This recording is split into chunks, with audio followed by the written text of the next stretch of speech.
నువ్వేమో ఆమెకు డబ్బులు ఇచ్చి నువ్వు శతశతానం అంతరించే రోగాలు నాకేం చేస్తాయి? అవునా కదా? అందుకే మన చేతిలో ఉంది, మన ఆరోగ్యం అనేది మన చేతిలో ఉంది, ఎవరి చేతిలో లేదు. అందుకే నువ్వు ఈ కల్తీ కెమికల్ అనే రెండు వర్డ్స్ తీసేసి ఎప్పుడైతే నేచురల్ వాడవో అందుకే మనకి ఇక్కడ ఆరోగ్యం అనేది వస్తుంది. మరి కావాలన్నా వద్దా? ఎవరి చేతిలో ఉంది ఇప్పుడు?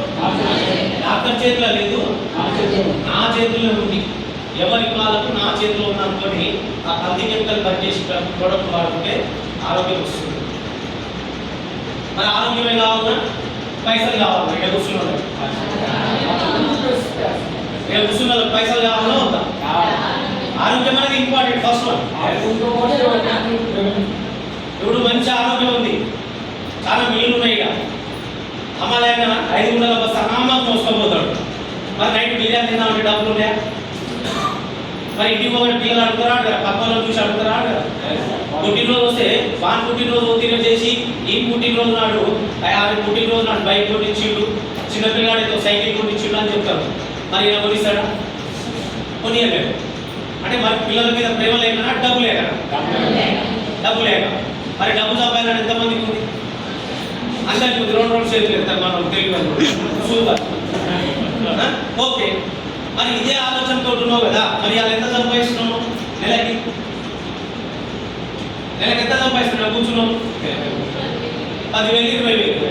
మరి 20,000కి నీ కోరికలు ఏమన్నా నెరవేరినాయా? నెరవేరినాయమ్మా? నెరవేరా. మరి 20,000 నువ్వు ఇంటనే ఆలోచిస్తే ఇంత సంవత్సరం తర్వాత 30,000 అవుతుందా? కాదు కదా. మరి నీ కోరికలు ఎట్లా నెరవేరుతాయి? నీ కోరికలు ఎట్లా నెరవేరుతాయి? క్వశ్చన్ రావాలి మనిషికి. మనిషికి ఒక ప్రశ్న వస్తేనే, ఒక సమస్య వస్తేనే దానికి సమాధానం దొరుకుతుంది. ఒక ప్రశ్న వస్తేనే జవాబు దొరుకుతుంది. నీకు ప్రశ్న రాలేదనుకో జవాబు అనేది లేదు. ప్రశ్న అనేది వచ్చిందనుకో జవాబు అనేది నీ చుట్టే తిరుగుతున్నది.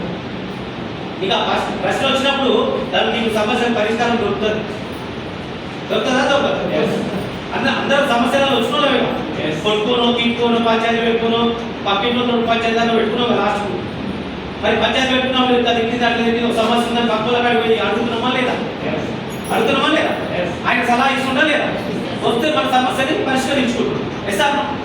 మరి ఇక్కడ నీ సమస్య కదా, ఇది ఇక్కడ నీ సమస్య కదా.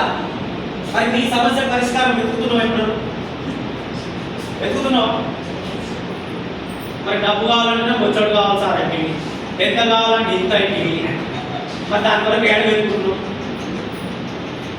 నా 10,000 20,000 అని ఎంతమంది పిలిచారు మీటింగ్? పిలిచిన పిల్లలు పిలిచి వచ్చినారు ఫుల్ బిజీ అని చెప్తలేవు. వాళ్ళ బిజీ ఎంత? రోజు 300. చిన్నపిల్లల టైంలో కలిసి కాదు వారానికి, అంతే కదా? అవునా కదా?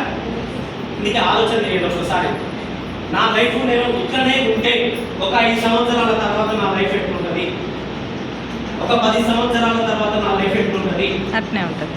రోజు సమస్యలు పెరుగుతున్నాయా తగ్గుతున్నాయి? పెరుగుతాయి. ఖర్చులు పెరుగుతున్నాయా తగ్గుతున్నాయి? పెరుగుతాయి. మరి నీ ఆదాయం పెరుగుతుందా? నో. మరి జూనియర్ ఎన్టీఆర్ ఆదాయం ఎంత? కోట్లు.